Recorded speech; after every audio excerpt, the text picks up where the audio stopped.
It's quite insane to me that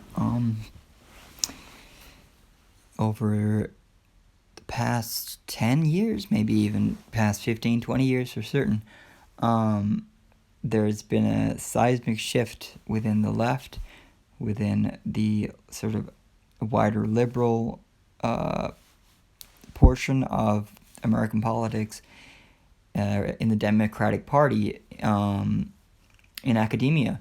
This push for foreign wars, interventionist wars, and the latest fervor of what I can only describe as a sort of neocon warhawk mentality that has struck the left wing, the wing that I consider myself a part of, or did.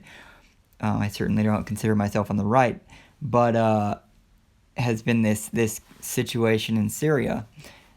Now, I understand their concern about the Kurdish people. I think that what Turkey and Erdogan is doing, or is proposing to do to the Kurdish people, and what Syria has been doing for and Assad has been doing for quite a while, is not great, is not a good thing at all. And I sympathize with the Kurds, and I can only hope that there are more Americans willing to go over there and fight.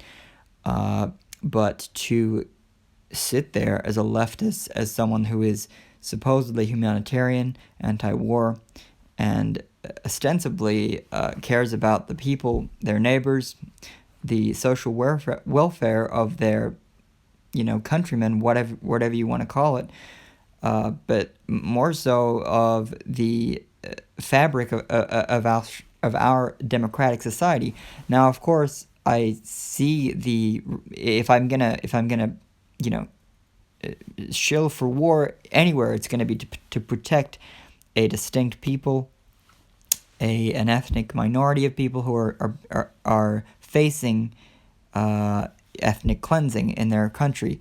However, this comes at the cost of America's intervention, America's occupation of that region, America's ongoing and forever war mentality of bombing the shit out of these countries, and then and allying with the Kurds, and then saying that the Kurds are great fighters, pushing this propaganda, this cult of American war fever, this patriotic fever that spiked in 2001 and is now petering out into this sort of fatigued way, especially on the right wing and in patriot populist America.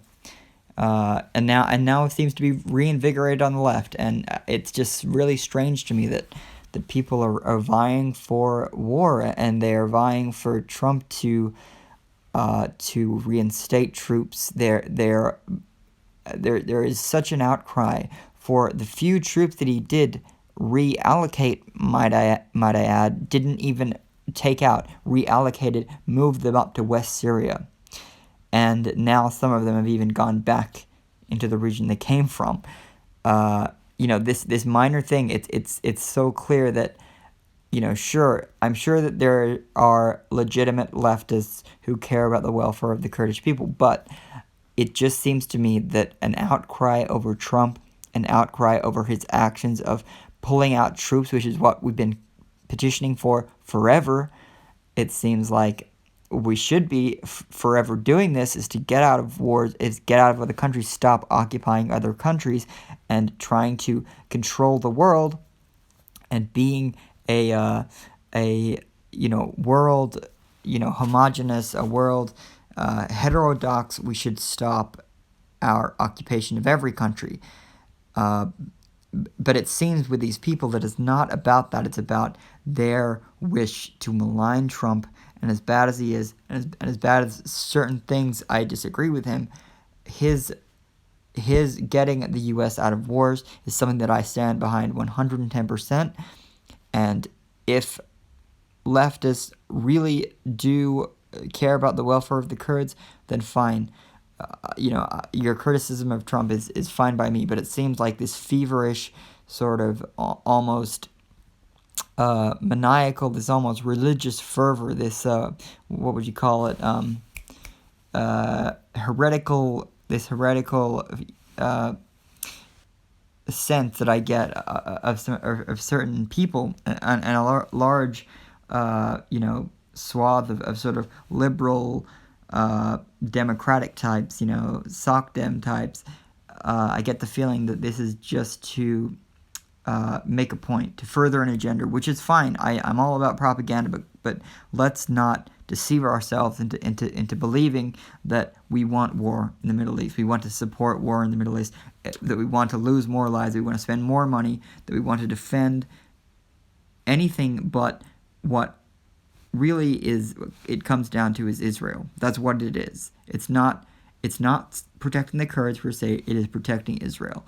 Now, it just seems with the what has happened, or should I say what hasn't happened, the troops that haven't been removed, the war that continues to go on, to rage, and the response to that seems way out of proportion, and my only conclusion that I can come to is that this is not in good faith.